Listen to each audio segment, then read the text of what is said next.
Assalamualaikum warahmatullahi wabarakatuh.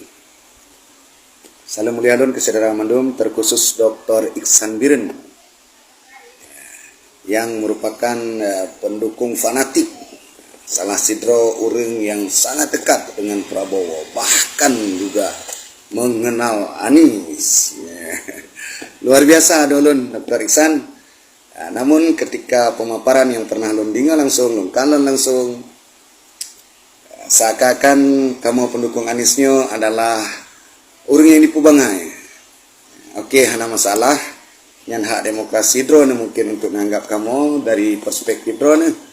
Tapi insya Allah, ketika pegah di Aceh, drone siap untuk berdebat, maka lun cuma salah si drone Aceh, lo yakin, lun kan pendukung ikut-ikutan.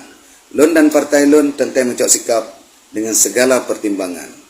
Dan insya Allah, lun siap adu argumen dengan drone.